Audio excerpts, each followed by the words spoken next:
Hello, and welcome to this Salesforce Connectivity Workshop series.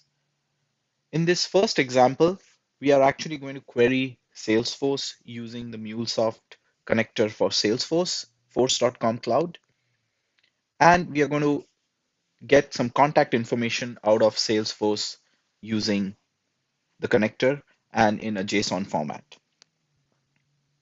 So the flow of operation is we will set up an HTTP endpoint, which will wait for an HTTP request. As soon as the request is received, it's going to query Salesforce with a predetermined query. In this case, we will use the contact object. The connector connects to Salesforce and gets the contact response, and the MuleSoft flow will convert that contact response into a JSON response format, and then we'll get the response back using the HTTP connector. Now let us see this in action. For that, I'm going to open MuleSoft Anypoint Studio. If you are unfamiliar with Anypoint Studio, you can download the Anypoint Studio from the MuleSoft.com's website, and there is also elaborate documentation that you can go through to not just for the download, but also on the usage of Anypoint Studio. I have a version of the Anypoint Studio running on my local laptop, and that's what I've opened over here. I'm going to start creating a new MuleSoft project. I'm going to provide a name for the project, SFTC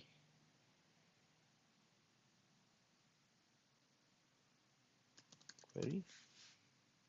Use the latest MuleSoft runtime. Click on next, on finish. This process is going to create the basic structure of a Mule project. You'll see a bunch of folders onto your left and also a main process flow where I'm going to code the logic for what the flow is going to do when it's going to listen for a HTTP request. So to set up an HTTP request component, I'm going to drag the HTTP request component, and as you will see, it will create the flow container. I'm going to configure the port where the HTTP listener is going to listen on. So the port by default is 8081. You can configure it to listen on any port. In this case, it's listening on the default host, which is the local host.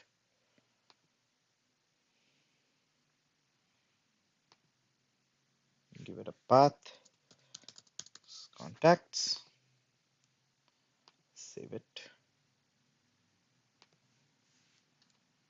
Now my HTTP listener is set up. Now I need to connect to the Salesforce instance to be able to query my contacts. So for that, I'm going to use the Salesforce force.com cloud connector, drag that into my flow workspace and configure the connector. We will use basic authentication for this particular example. And it is asking me for a username, password, and security token. You will also notice that it has an API URL that it uses. You can make it point to any version of the Salesforce API. Right now, it's pointed to version 37. Now, I'm going to have to configure the Salesforce username and password in order for this connector to connect to the Salesforce instance and query the contacts. So for that, as a best practice, I'm going to pick up my username and password from an app properties file, and I'm just going to point this to the property file location. So for that, I'm going to use the mule nomenclature for setting up these properties.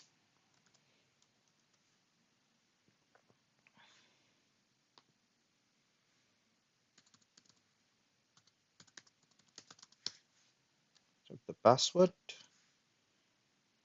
and the third thing is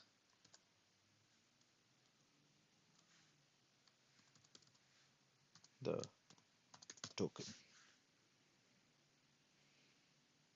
If I validate this, it's going to fail because I have not yet set up my properties file to provide it with the right level of username, password, and token, which I'm going to do as the next step.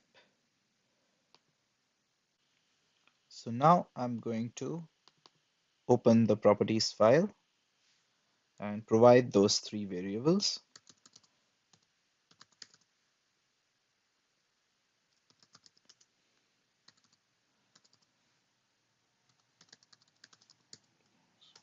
And sftc dot token. Provide these with the appropriate values.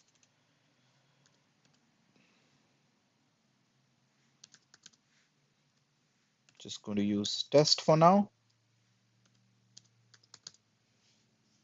Okay, so now I have provided the actual value of the username, password, and token. So now if I click on validate, this should provide me with an actual validation successful message. This connection is now set, and I'm going to now select the operation from that I want to conduct on this connector. So since I want to query, I'll use the query operation. I'm going to use the query builder to build a query for my contact. I'm going to filter this for the contact object, which should provide me with all the fields that are available. And the fields that I want to select in my response are email, first name, ID, last name, maybe account ID with which the contact is associated, if at all it is, and probably home phone. As you can see, this automatically builds the query from the query builder. Alternatively, you could also type in the query if you are very well familiar with SQL and other Salesforce related languages. This looks to be accurate. I'm going to save this, and now I have set up an HTTP listener to receive an HTTP request. I have also set up the connector to query Salesforce. Now I need to convert this response of this connector into JSON format. For that, I am directly going to use the object to JSON component and set the MIME type as application/JSON, so that if any client which is relying on the MIME type of the HTTP response could take advantage of this. And I am done with creating my flow. I'm going to test it, select the project, right click, and click on Run as Mule application. As you will see, the IDE comes with a built-in Mule server, and I am actually deploying this flow on the built-in Mule server. So it's actually compiling and deploying the Mule flow that I just created on this server. And as you can see, the flow is now deployed in a deployed status, so everything went successful. And any messages and logs that come and appear on the server will be available on this console. So now I will go ahead and test my flow by invoking it, localhost. My port was 8081. And there I get a list of contacts that are there in my Salesforce instance. Just an example, and may not be the best practice to query all contacts in the Salesforce instance. So for that, I am actually going to limit this to 10 records. Click on OK, save the flow. And as you will see, it's automatically redeploys the flow because it's detected a change. And this time, if I refresh this, it should limit my response to only 10 records. So this way, within the last 5 minutes, we have actually configured an HTTP listener and the Salesforce connector to query contacts and expose that as JSON format. Thank you for watching.